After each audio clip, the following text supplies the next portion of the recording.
Assalamualaikum warahmatullahi wabarakatuh, Mitra Jesi. Alhamdulillah siang hari ini, tepatnya di Jumat 19 Maret 2021. Alhamdulillah kita berjumpa lagi di program Bincang Inspirasi Bunda dan Buah Hati. Dan tentunya buat Mitra Jesi yang saat ini sedang mendengarkan siaran kami di 107.7 FM, boleh juga meluncur ke Facebook Radio Jesi, ataupun Mitra Jesi yang saat ini sedang berselancar di media sosial bisa mampir ke Facebook Radio Jesi dan tinggalkan komen dan juga like ya di sana.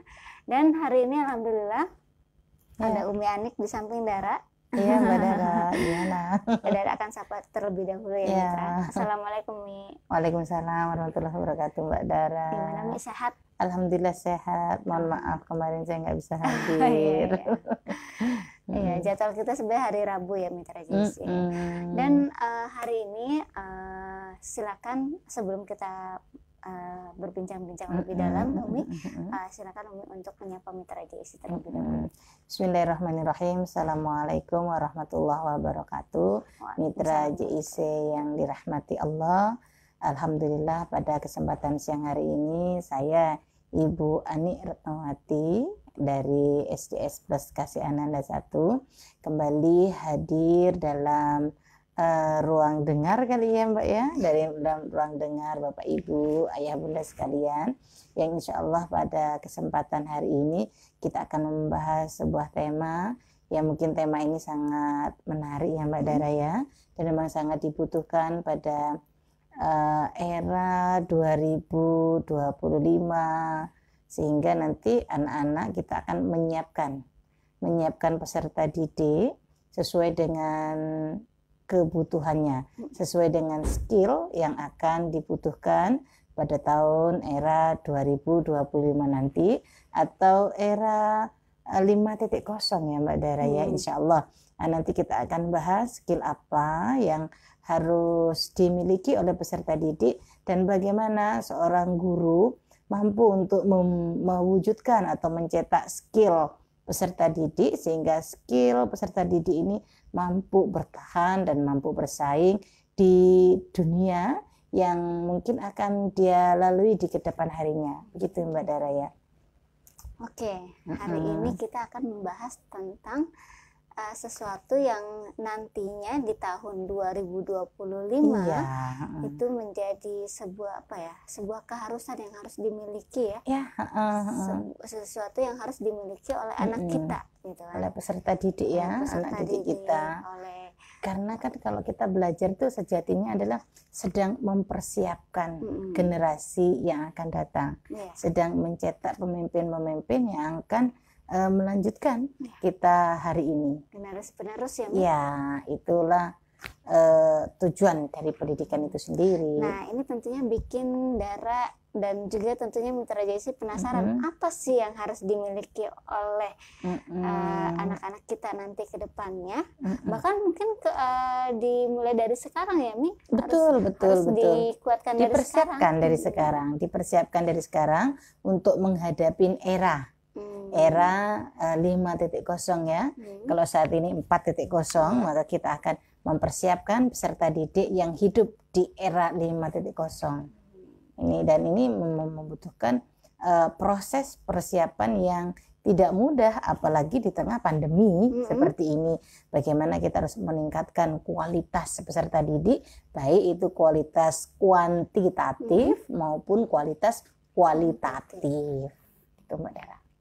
Jadi boleh minta dibocorin sedikit aja tentang apa sih yang harus dipersiapkan gitu? Ya, yang harus dipersiapkan Mbak Dara ya. Yang pertama adalah kekuatan mental. Kekuatan mental, bagaimana seorang anak ini mampu bertahan ketika dia menghadapi keadaan yang memang tidak sesuai dengan keinginannya. Mungkin dalam bahasa psikologinya atau dalam bahasa pendidikan kita bisa sebut dengan resiliensi ya. Resiliensi. Dan resiliensi ini adalah kalau seandainya kita ibaratkan sebuah bola Mbak Dara, bola itu kita banting ke bawah, maka dia akan mantul ya ke atas. Nah, itulah yang disebut dengan daya lenting. daya lenting, di mana anak kita atau peserta didik kita ini ketika dia menghadapi suatu masalah, dia mampu fokus pada masalahnya dan dia mampu segera bangkit dari masalahnya dan mencari solusi-solusi yang tepat apa yang ada pada masalahnya. Sederhananya anak ini mampu bangkit dari trauma yang menimpa dirinya. Dan ini sangat dibutuhkan pada era yang akan datang, Mbak Dara. Era yang akan datang. Perlu kita ketahui, Mbak, pada revolusi industri, kita berbicara tentang pendidikan ya, ke belakang-belakang. Mungkin revolusi industri itu kan dimulai dari 1.0. Nah, 1.0 itu kita mulai itu dengan adanya penemuan mesin uap. Dulu orang bekerja itu cukup dengan tenaga, mengandalkan otot, mengandalkan tenaga air, tenaga angin ya. Makanya kalau dulu pelayaran itu Columbus berlayar dari Eropa menuju Asia, itu dia menggunakan kekuatan angin.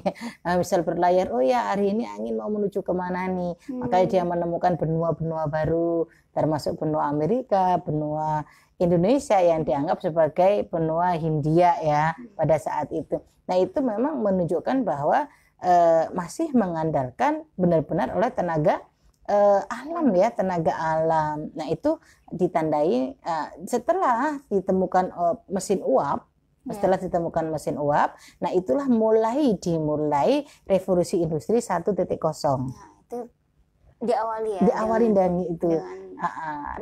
Penemuan mesin uap sehingga itu merubah segala macam lini pekerjaan, merubah pendidikan yang awalnya hanya bagaimana seorang guru mencetak agar anak mempunyai kekuatan untuk mampu bekerja lebih kuat, menyiapkan kekuatan ototnya, sehingga sekarang pada 1.0 guru dituntut untuk bagaimana anak ini mampu mengoperasikan mesin uap, bagaimana anak mampu mengoperasikan mesin-mesin. Maka dulu kan sering kita lihat jurusan apa, jurusan mesin, kan gitu ya Mbak Dara ya?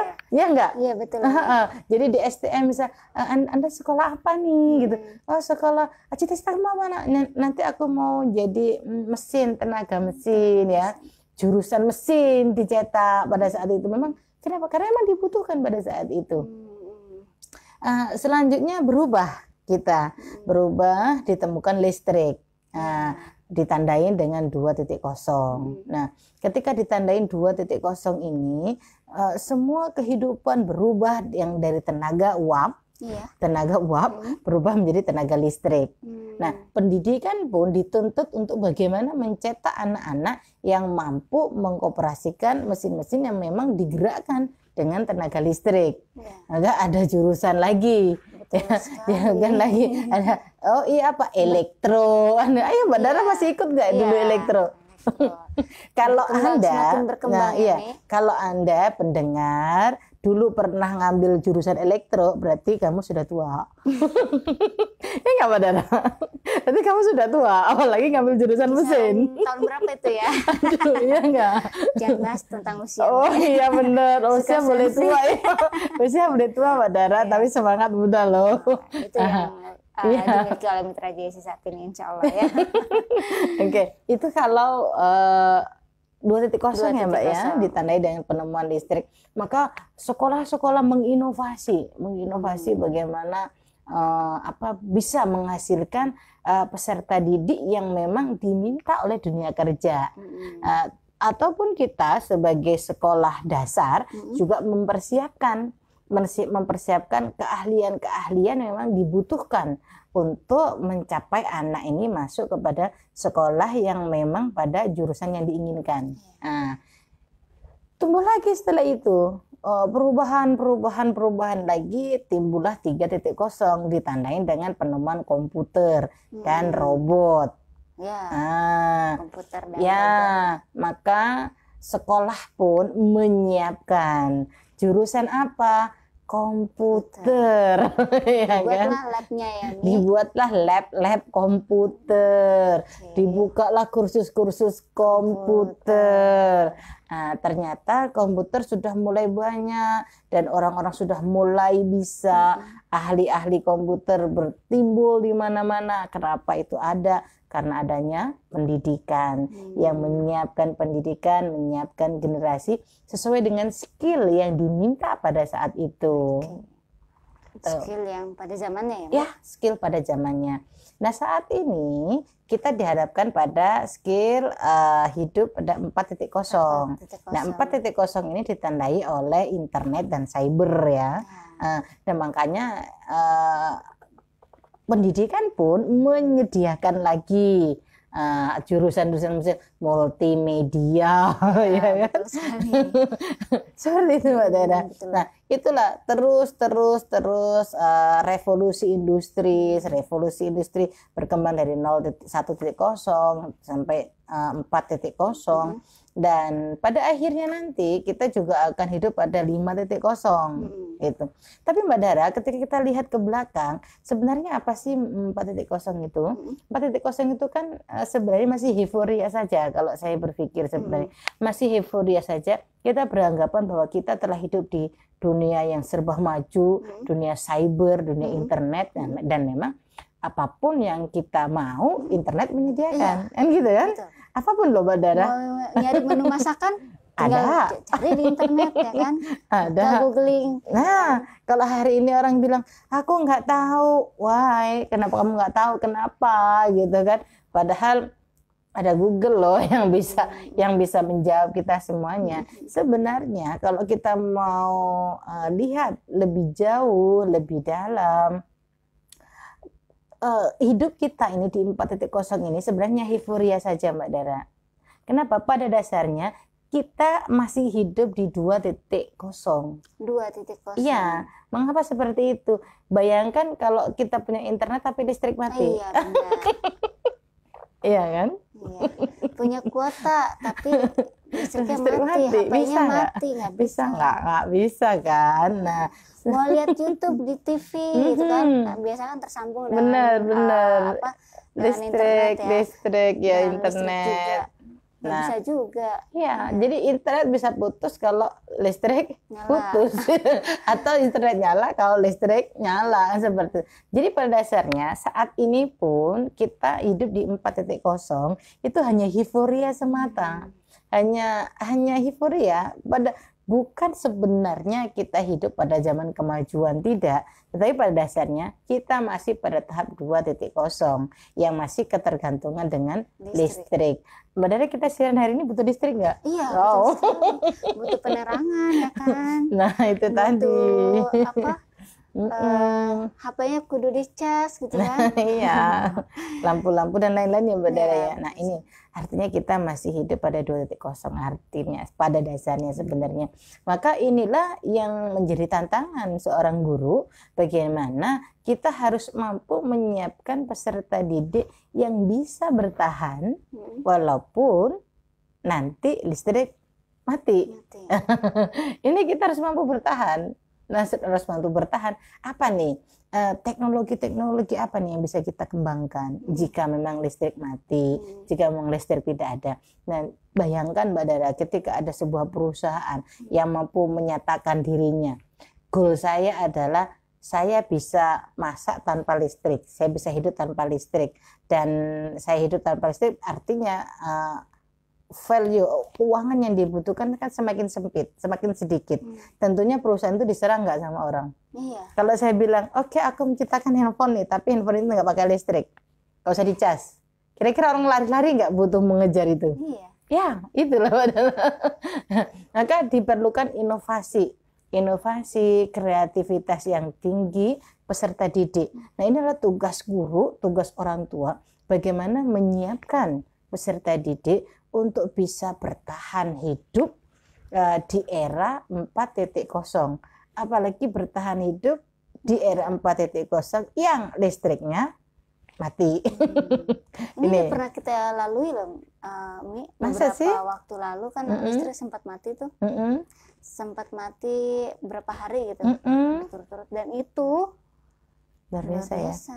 Air mati tentunya mati, kalau dia iya. pakai Pesanyo, ya pasti air mati. Kita tidak bisa ngapa-ngapain. Nah, Kalau sudah listrik mati tidak bisa ngapa-ngapain sebenarnya. iya betul sekali. Dan ini artinya sebenarnya di hidup di saat ini kita tidak perlu terlalu senang, karena sejatinya kita masih hidup di 2.0 pada dasarnya. Gitu. Maka kita membutuhkan guru. Ini adalah tantangan yang sangat besar, tantangan yang sangat kuat. Bagaimana seorang guru atau ayah bunda bisa mencetuskan kreativitas anak, atau bisa membuat anak itu meyakinkan anak untuk terus belajar, terus berkembang, terus belajar. Jadi life learning ya. Jadi selalu belajar, selalu belajar. Jadi anak ini jangan sampai kita katakan kamu pinter nak. Mulai saat ini dalam memotivasi anak, ayah bunda ya, dalam memotivasi anak, dalam memotivasi siswa, jangan sampai dikatakan, wow kamu pinter loh nak, jangan. Tapi harus, ayo nak, kita bisa belajar terus loh, ayo kita belajar terus nak, ayo kita belajar terus. Iya, diajak untuk belajar. Ayo kita belajar terus. Belajar itu tidak pernah habis loh nak. Tapi jangan katakan, woi kamu pinter. Kenapa? Kalau seseorang sudah dikatakan pinter, stop dia akan stop. Sedangkan hari ini kita tidak bisa hidup dengan cukup dengan kata pintar, tetapi yang kita butuhkan adalah daya kreativitas. Dan siapa yang bisa kreativitas, siapa yang mampu berkreativitas adalah mereka yang mau berkembang dan mereka yang mau terus belajar. Gitu. Ini kata kunci. Jadi mindset kita sebagai guru harus kita rubah. Nah itulah yang selalu kita tanamkan kepada peserta didik kita, di khususnya SDS Kasihananda 1, maka kami terus memberikan motivasi kepada anak didik. Ayo nak, kita harus belajar sepanjang hayat, kita harus belajar terus menerus, tidak ada kata berhenti dalam belajar. Kita tidak cukup pintar dalam menghadapi dunia ini, tetapi kita harus membutuhkan keahlian dan kreativitas kita, bagaimana kita pintar mensiasati kehidupan ini. Nah, ini adalah ya. Harus pintar mensiasati kehidupan. Ya, pintar mensiasati kehidupan. BPH Mbak Dara, kalau saat ini pandemi ya, mungkin membuat orang stres ya. Mungkin membuat orang suntuk dengan adanya WFH ini. Bosen, boring, apalagi anak-anak ya. Tapi justru inilah, jika kita mempunyai daya resiliensi yang kuat, ini adalah momentum peserta didik, momentum kita sebagai guru untuk meningkatkan kecerdasan yang selama ini terpendam oleh ruang-ruang kelas, gitu ya. Kecerdasan yang terpendam oleh ruang-ruang kelas, maka disitulah dia bisa meningkatkan kualitas yang ada pada dirinya, meningkatkan misalnya skill dia dalam keterampilannya. Itu bisa kita tingkatkan, gitu. Bisa membuat pernak-pernik yang awalnya nggak sempet karena sekolah, nggak sempet karena kerja. Betul. Maka dengan dia WFH ternyata dia punya kesempatan untuk membuat bros sederhananya. Waktunya lebih lama. Ya, dia membuat, dan itu juga akan menghasilkan ekonomi ya, menghasilkan sumber keuangan. Maka jadikanlah peluang ini sebagai tantangan ya, sebagai tantangan dan peluang adalah sebagaimana kita mengolah tantangan dan peluang ini menjadi sebuah kekuatan. Nah ini harus bisa mengambil peluang juga ya. Ya, peluang, tantangan bisa kita olah sehingga itu menjadi kekuatan bagi diri kita. Dan ini harus kita berikan kepada peserta didik. Ya, tantangan dan peluang. Ya. Oke, baik. Nah, tadi kebahas tentang resiliensi. Apalagi di masa pandemi ini kan kadang anak-anak kan belajarnya melalui online. Betul. Browsing, pakai handphone gitu ya. Dan yang pernah Dara dapatkan curhatan emak-emak. Betul, gitu. Ya gimana Mbak Dara? Ngerjainnya mah sebentar gitu kan, lamanya main HP-nya. Iya, nah, itu juga bagian dari harus memiliki resiliensi. Ya. Resiliensi online ya, resiliensi kita online sebut. Ya, daya tahan seseorang di mana dia harus fokus kepada masalahnya. Ya, ini harus kita terapkan kepada anak-anak didik kita terapkan kepada anak-anak kita beritahukan. Mbak Dara, kalau anak-anak ini kita serba salah juga ketika penelitian Mbak Dara ya menyebutkan bahwa anak-anak jika kita berikan, kita batasi, kita awasi dengan ketat penggunaan handphone, penggunaan internet, maka justru itu melemahkan daya tahan, daya resiliensi online-nya. Justru melemahkan. Lalu harusnya gimana? Justru melemahkan. Bukannya saat yang sering Diara dengar itu kan harus membatasi gadget, makanya harus diatur gitu. Tapi mendengar Umi jadi bertanya harusnya gimana nih? Ya, ini penelitian Mbak Dara ya, ini penelitian bahwa dinyatakan bahwa ketika anak terlalu ketat orang tuanya, ayah bundanya terlalu ketat untuk memberikan handphonenya, memberikan searching di internet itu, maka anak tidak akan mempunyai daya resiliensi yang kuat. Ini begini Mbak Dara, seandainya seperti ketika anak di depan kita, dia akan taat, dia akan mengikuti apa yang kita lakukan, apa yang kita buat aturannya gitu. Di belakang ketika ada kesempatan dia justru akan membabi buta ya di dalam ingin tahu lebih dalam tentang internet ini. Dan Mbak Dara, kalau kita pahami internet ini adalah tidak semata-mata dia negatif. Tetapi dengan internet ini ada ruang positif dan ada ruang negatif. Ruang positifnya adalah dengan pemahaman, dengan penggunaan internet yang bijak oleh anak-anak kita sedari dini, kita beritahukan kepada anak-anak kita, justru itu akan meningkatkan prestasinya, meningkatkan potensi akademiknya. Mengapa seperti itu? Karena apapun persoalan akan dijawab dengan internet. Apapun persoalan, internet akan memberikan jawaban dengan bagus. Nah, ini dampak positifnya.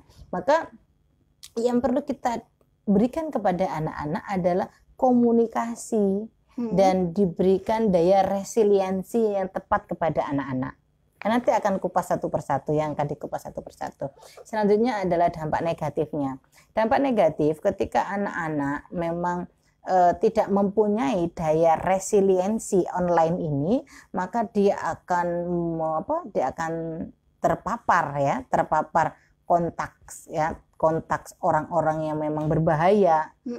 Contohnya misal kejahatan pornografi, kejahatan bullying secara online, itu dia akan terpapar secara konten, terpapar secara kontak, dan akhirnya dia akan terpapar terjadi perundungan pada diri anak. Jadi ada 3 ini Mbak Dara tahapannya ya. Jadi memang sebagai orang tua kita harus benar-benar jeli, kita harus benar-benar memperhatikan anak kita, dan kita harus membuka diri. Memang mau tidak mau saat ini memang internet ini sudah menjadi sudah menjadi Dara ya, kalau saya bilang sudah menjadi kebutuhan hidup. Bahkan ada yang mengatakan kalau nggak makan nggak apa-apa asal punya kuota. Ya nggak sih Mbak Dara? Ada loh Mbak Dara, aku cuma ngeliatin gambar aja gitu ya Mi. Aku nggak apa-apa deh, yang penting aku punya kuota gitu.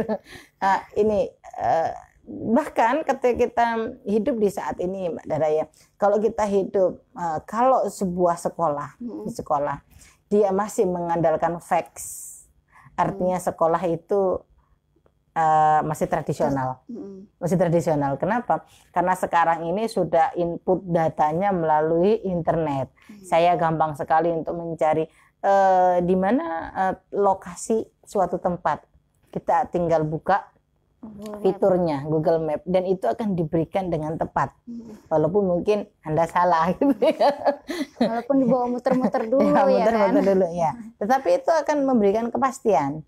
Justru ketika saya akan misal menempuh jarak dari A ke B, dari kota A ke kota B, itu saya bisa prediksi berapa jam yang saya perlukan, berapa tingkat kemacetannya. Nah, artinya mau tidak mau memang internet ini sudah masuk di dalam segi kehidupan kita. Bahkan kemarin ada yang mengatakan internet ini adalah istri kedua, handphone ini istri kedua, atau handphone ini suami yang kedua. Kenapa seperti itu? Karena segala sesuatunya kita tidak bisa terlepas dari informasi dengan basic data ya. Saat ini adalah basic data yang dibutuhkan dan itu ada di dunia internet. Maka anak kita siapkan, bukan kita halangi, tapi kita siapkan. Disiapkan kenapa? Digital literasi. Ya, digital literasi ya. Nemu lagi nih kata baru dari rumah. Kita siapkan ya anak-anak ini menjadi anak-anak yang digital literasi, di mana anak-anak ini paham dia dapat menggunakan teknologi dengan bijak. Dia mampu menahan keinginannya ketika memang dia menemukan konten-konten yang mungkin menarik buat dirinya, tetapi tidak dibutuhkan pada saat itu, dia akan tetap fokus pada problem masalah yang dihadapi. Yang jadi kendala adalah ketika seorang anak tidak fokus dalam masalah yang dihadapi, maka dia searching tadi yang jadi masalahnya, Mbak. Jangan anak-anak, mamanya juga kan tidak fokus nyarinya ya. apa, dapat apa yang jadi menarik perhatiannya yang dapat nggak sengaja itu. Iya, nah itulah yang disebut dengan kecerdasan digital literasi. Saat ini harus kita berikan mau tidak mau, dari mulai TK sampai perguruan tinggi. Ini sudah mulai belajar online. Ini sudah mulai kan Mbak Dara ya. Dan tidak menutup kemungkinan belajar online pun akan terjadi, akan terus terjadi walaupun pandemi sudah selesai. Ini tidak menutup kemungkinan. Ya kan? Kita akan membuat ruang-ruang kelas itu menjadi ruang-ruang virtual nanti ke depannya. Kan bisa jadi seperti itu.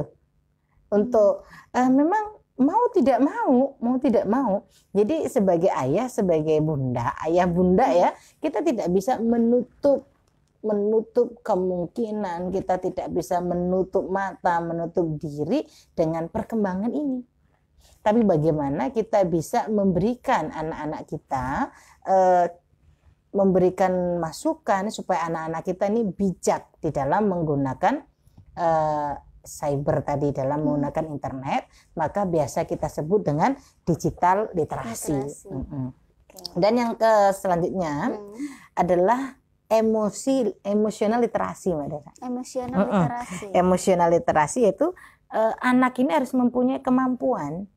Sedari dini kita harus menanamkan ke anak-anak kita mempunyai kemampuan, memahami, mengekspresikan emosinya melalui dunia online. Kadang-kadang anak-anak menggunakan kata-kata kasar di dalam komentar. Ya, saat ini kan banyak sekali itu, bahkan sampai saat ini kan ada undang-undang IT ya. Nah, kenapa seperti itu? Karena itu emosional yang tidak bijak sebenarnya dalam mengeluarkan tutur kata di media sosial. Sehingga ada polisi cyber kan gitu. Itu berasal dari emosional literasi yang tidak bijak gitu. Jika memang mempunyai emosional literasi yang bijak, saya rasa tidak ada itu Mbak pekerjaan cyber itu Mbak, polisi cyber ya. Tetapi karena ada masalah maka menimbulkan pekerjaan yang baru. Jadi polisi cyber, iya, peluang pekerjaan. Loh benar loh Mbak Dara, menjadi peluang pekerjaan. Jadi kalau seandainya tantangan ini kita anggap sebagai peluang, maka akan menimbulkan kreativitas dan pekerjaan-pekerjaan yang baru ya. Cyber polisi cyber itu kan zaman Pak Harto nggak ada ya. Nggak ada kan? Baru-baru ini kan, baru-baru di era ini. Mengapa kok? Apakah itu salah? Tidak. Apakah itu salah? Tidak. Kenapa? Karena memang dunia membutuhkan. Alur dunia maya memang harus diatur sehingga tidak terjadi kejahatan, tidak jadi perundungan dalam dunia online gitu, Saudara ya.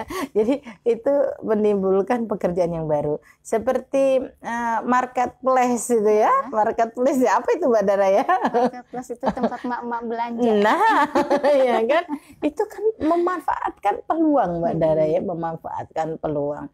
Ada tantangan maka menimbulkan peluang, dan peluang itu akan menimbulkan kreativitas itu akan menghasilkan income ya bagi orang yang berkreativitas ya. Gojek ya itu kan ojek online ya, Mi? Ojek online ya.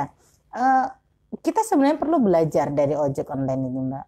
Ojek online ya, kita mungkin nggak perlu sebut nama ya. Ojek online tadi saya Iya, dulu kan kita nggak pernah kepikiran ya, Mi, ada ojek online. Mau kemana-mana jarak tempuhnya melalui ojek pangkalan yang dekat rumah. Dan itu kalau misalnya kita ke ojek pangkalan itu biasanya biayanya jauh lebih mahal dibanding ojek online. Iya. Dan alhamdulillah dengan ojek online di situ terbantu bagi para pencari nafkah, terutama buat tulang punggung ya, bapak-bapak biasanya yang mereka nggak punya ijazah, cuma dengan modal kuota, handphone bisa. Dan biasanya sih SIM harus, dan cuman kayak 3 itu aja gitu. Artinya ini kan peluang ya Mbak Dara ya, dari pekerjaan yang memang tidak pernah kita pikirkan. Pekerjaan ini timbul tidak ada sekolahnya loh, kayak cyber polisi ini tidak ada sekolahnya ya. Maka ke depan pun akan timbul pekerjaan-pekerjaan baru yang memang tidak pernah kita bayangkan sebelumnya ke depan.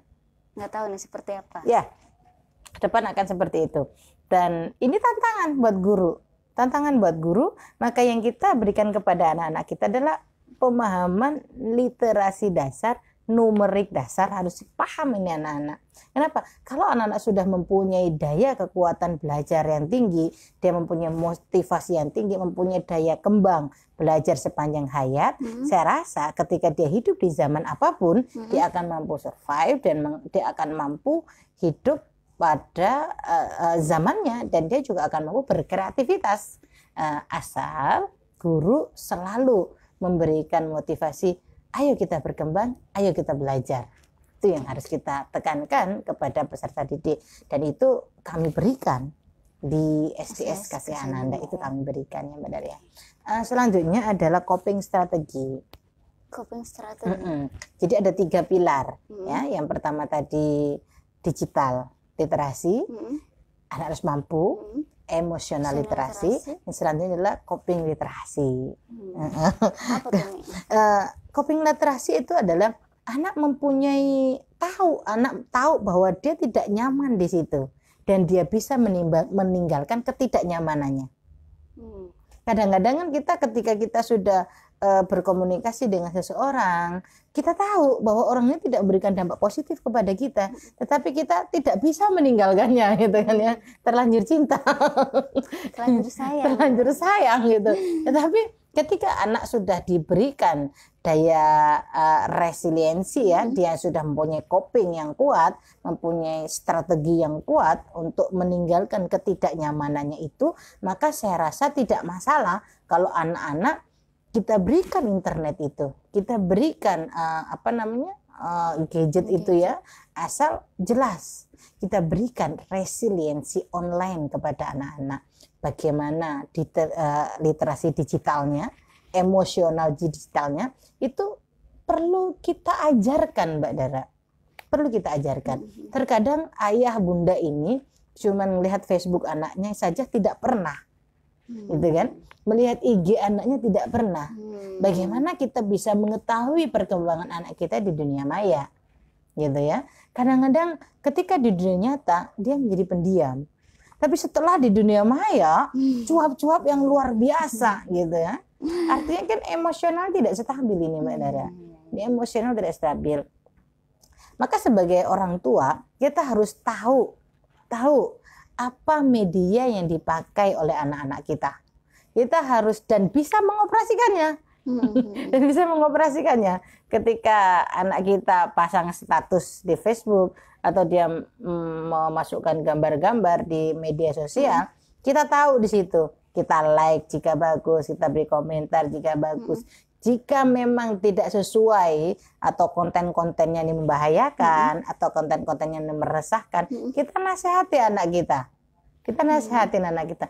Artinya dalam penggunaannya itu penggunaan media sosial itu tetap ada yang pertama adalah diajarkan oleh kita sebagai orang tua.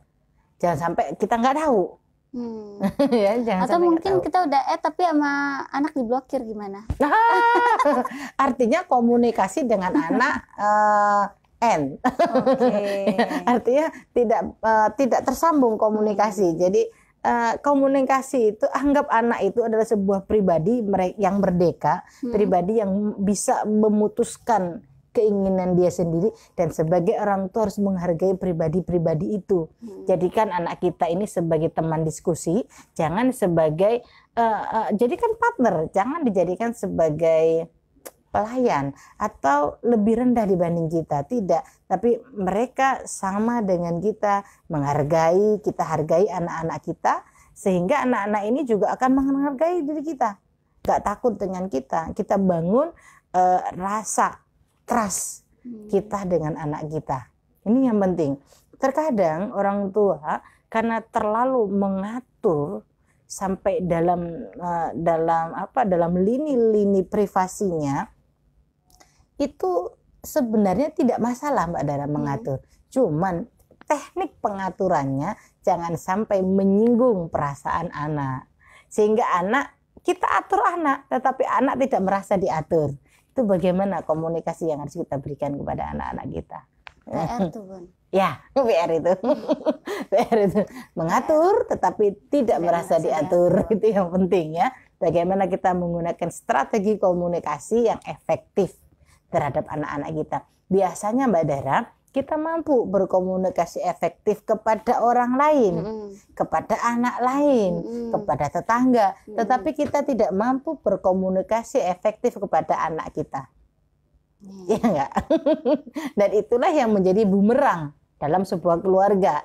Kenapa keluarga itu tidak menjadi sakinah mawaddah warahmah? Karena tidak bisa mengatur komunikasi yang tepat, komunikasi yang baik, komunikasi yang bijak antara keluarga itu. Apa ya tadi ya kita bahas? Jadi relisensi itu kekuatannya ada 3 pilar Mbak Dara ya. Adalah kekuatan digital literasi, emotional literasi, dan coping strategi, di mana anak ini mampu menolak ketidaknyamanan yang ada pada dirinya. Ini harus kita ajarkan. Pertama diajarkan, syarat mengajarkan Bapak Ibu tahu bagaimana proses kerjanya sebuah media itu. Kita tahu emaknya mau ngomong Facebook, dia sendiri tidak punya. Bagaimana mau ngomentarin anaknya, bagaimana mau melihat perkembangan anaknya. Jadi orang tua saat ini, apalagi orang tua milenial saat ini ya, ayo buka media sosial. Tujuannya adalah membangun komunikasi dengan anak. Tujuannya adalah kita akan melihat perkembangan anak-anak kita di dunia sosial. Jangan sampai kita hanya melihat tumbuh kembang anak hanya pada dunia nyata saja. Ternyata tumbuh kembang anak itu juga ada di dalam dunia maya. Bagaimana dia bisa berkembang, bagaimana dia mengatur emosinya di dunia maya. Ini harus diajarkan. Nah, ketika kita sudah mampu mengajarkan, selanjutnya adalah apa yang kita ajarkan itu akan menjadi kebiasaan oleh dia. Nah, kamu kalau ditanya sama temenmu, jawab alhamdulillah, baik. Itu jawabannya, bukan baik. Atau dengan kata-kata apa sih? Coy. Itu kita ajarkan kepada anak-anak. Alhamdulillah. Maka dengan kata ketika kita ditanya bagaimana kabarnya, alhamdulillah khair. Ketika menjawab, nak dengan kata barokallah misal. Gambar-gambar jawab saja dengan kata barokallah. Aduh mah aku malas banget. Kamu kalau malas cukup dengan kata barokallah, atau cukup kamu kasih jempol teman kamu itu. Nah, itu kita ajarkan. Nah, ketika setelah kita ajarkan, maka anak menjadi kebiasaan. Sudah menjadi habit. Nah, ya, kalau sudah habit dengan kata-kata yang bagus, baik di dunia media sosial atau dunia nyata, ini setelah terbiasa anak menjadi habit.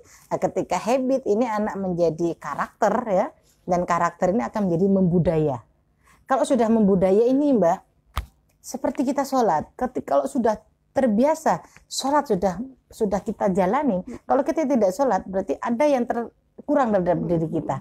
Begitupun ketika kita berkomunikasi, begitupun ketika kita mengajarkan kebiasaan-kebiasaan baik kepada anak-anak kita. Ajarkan. Kalau diajarkan pasti ada rintangan, sudah pasti.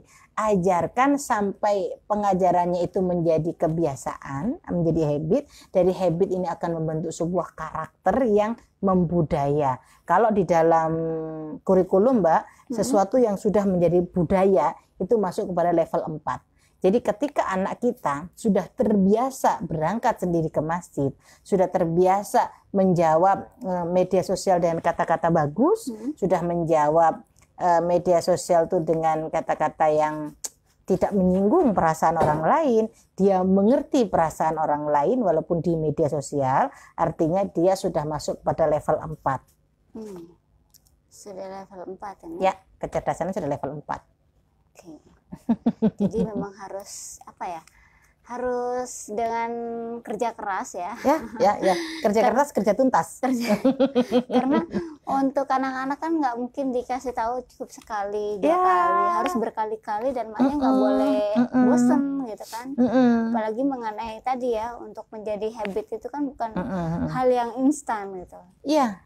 Proses butuh proses yang lama dan menjadi sebuah budaya juga prosesnya sangat lama ya. Jadi ketika kita melihat seorang anak sudah mampu untuk pergi ke masjid dengan sendirinya, jangan tanyakan kepada emaknya mulai kapan mengajarinya, kok subuh sudah bangun sendiri gitu. Tanya. Jangan cuman kita enak ya hanya membandingkan, tidak, tapi tanya berapa lama membangunkan anak untuk mau bangun pagi-pagi sehingga dia mau pergi ke masjid. Tanya berapa lama yang dibutuhkan sehingga anak sudah menjadi habit dan akhirnya menjadi karakter yang membudaya pada dirinya. Tanyakan itu. Jangan cuma membandingkan. Jangan cuma komentar ya. Nah, jangan cuma membandingkan. Iya, enak ya kamu anaknya gini. Ya enak loh anak kamu udah bisa pergi ke masjid sendiri. Ya juga dia kalau anak kamu itu ya, kalau lihat Facebook anak kamu itu adem banget deh saya ngelihat. Nggak tahu dia gimana prosesnya. Prosesnya yang ditanyakan. Jadi Bunda yang ditanyakan proses. Bagaimana caranya kok anak Bapak bisa pergi ke masjid setiap pagi subuh? Bagaimana caranya kok Facebooknya kontennya ini bagus-bagus? Bagaimana IG-nya? Oh ya, yang diikutin siapa? Itu juga akan terpengaruh. Followersnya. Nah, itu apa yang dia ikutin. Kita lihat. Kenapa? Karena apa yang dikonsumsi oleh anak itu akan membentuk otaknya sehingga akan terbentuk pada ucapannya, dan ucapan ini akan terbentuk dengan langkah dan geraknya. Jadi seimbang ya, sejalan dengan apa yang ada di dalam otak dan karena kehidupan itu kan kongruen ya Mbak ya, kongruen. Apa yang ada di otak kita, apa yang ada di pikiran kita, itu akan terucap pada lisan kita dan akhirnya akan terimplementasi dalam kehidupan kita sehari-hari. Itu kongruen dalam kehidupan Mbak Edra.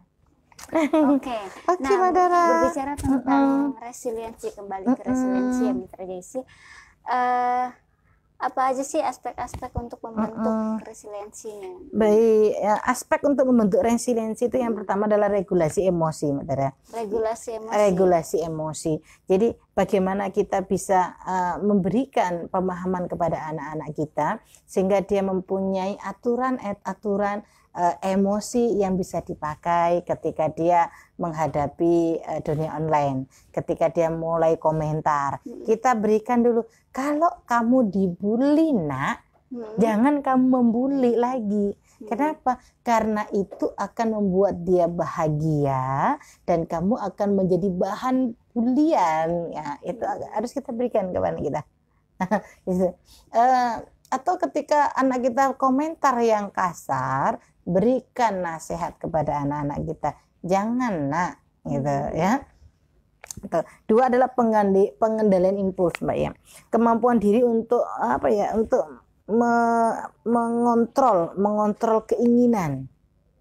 Nah, jadi ya mengontrol. Ketika kita searching, banyak nggak kira-kira yang menggoda kita? Banyak banget godaannya, Mi. Itu adalah pengendalian impuls, Mbak. Jadi impuls itu harus dikendalikan.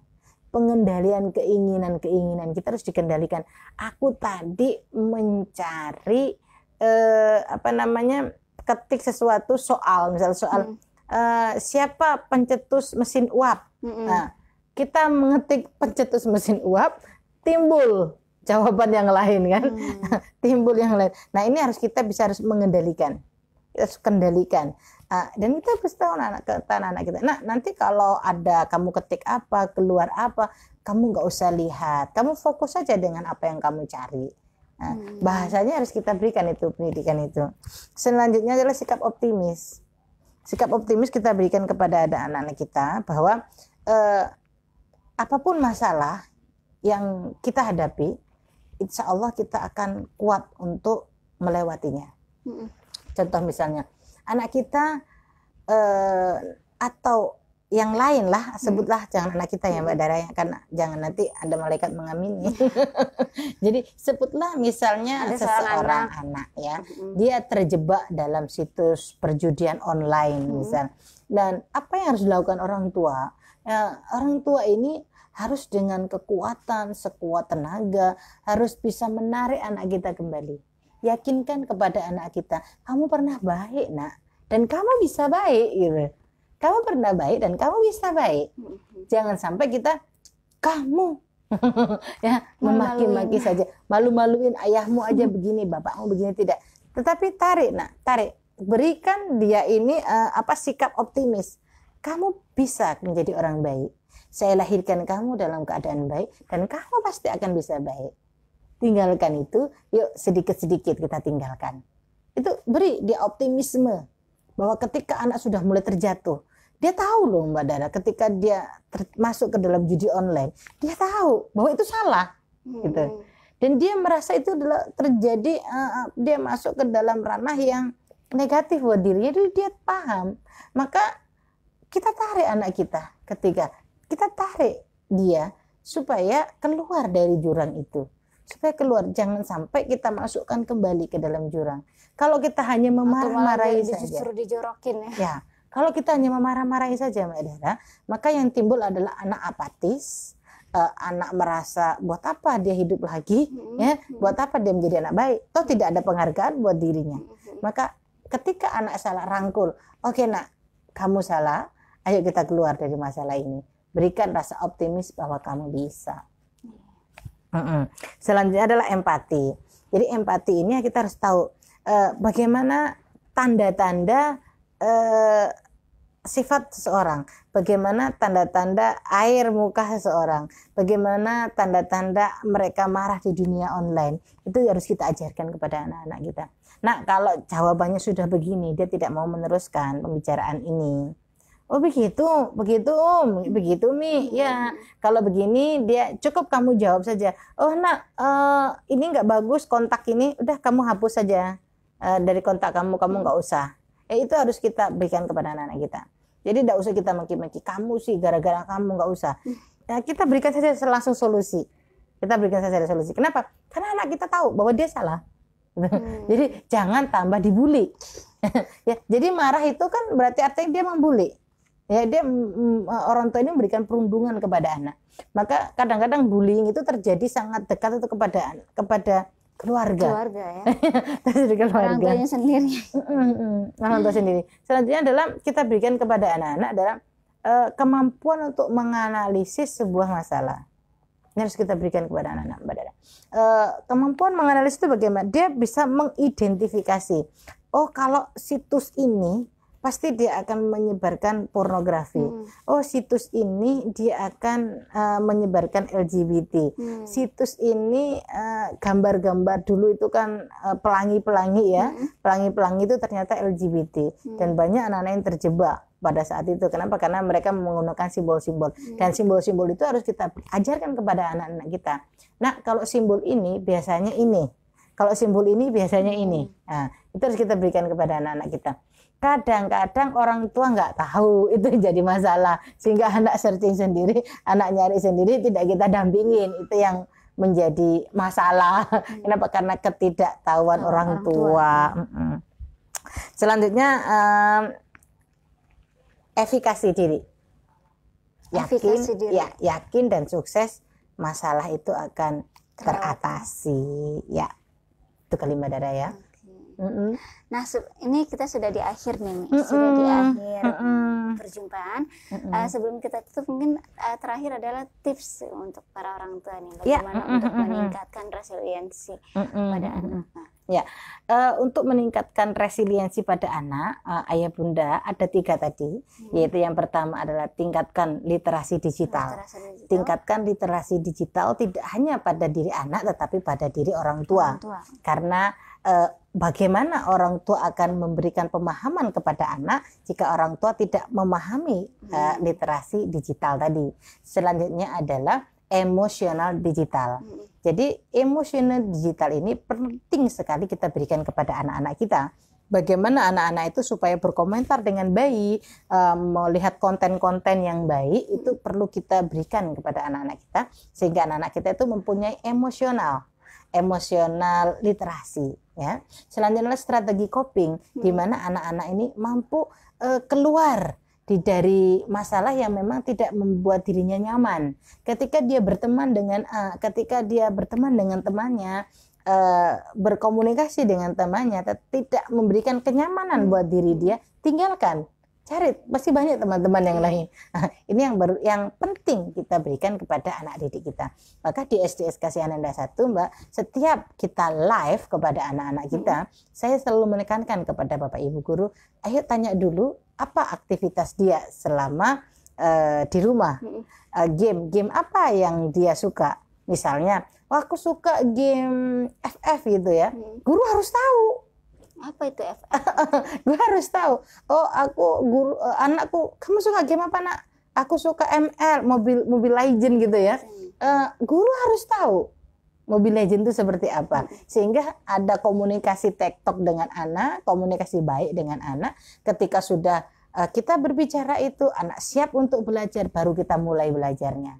Dan ketika anak sudah mulai game yang dia pakai, oh saya pakai game ini, kita searching game itu, kita ikutin game itu. Jika memang game itu terpapar konten-konten pornografi atau konten-konten kekerasan, kita diskusikan kepada anak-anak kita berikan resiliensi, kekuatan kepada anak-anak kita. Itu tidak bagus dan segeralah kamu keluar dari game itu, walaupun kamu suka.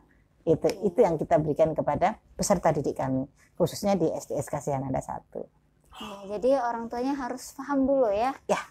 Cara kerja, misalkan mungkin tadi game gitu ya, cara kerjanya seperti apa, terus aktivitas yang terdapat di dalam game itu apa aja. Jadi kita juga tahu bagaimana untuk memberikan informasi kepada anak-anak bahwa konten ini bermasalah loh buat kamu, konten ini tidak tepat loh buat kamu gitu. Sehingga anak tahu segera keluar, maka dia itu yang disebut dengan strategi coping. Nah, ini maksudnya strategi coping ya.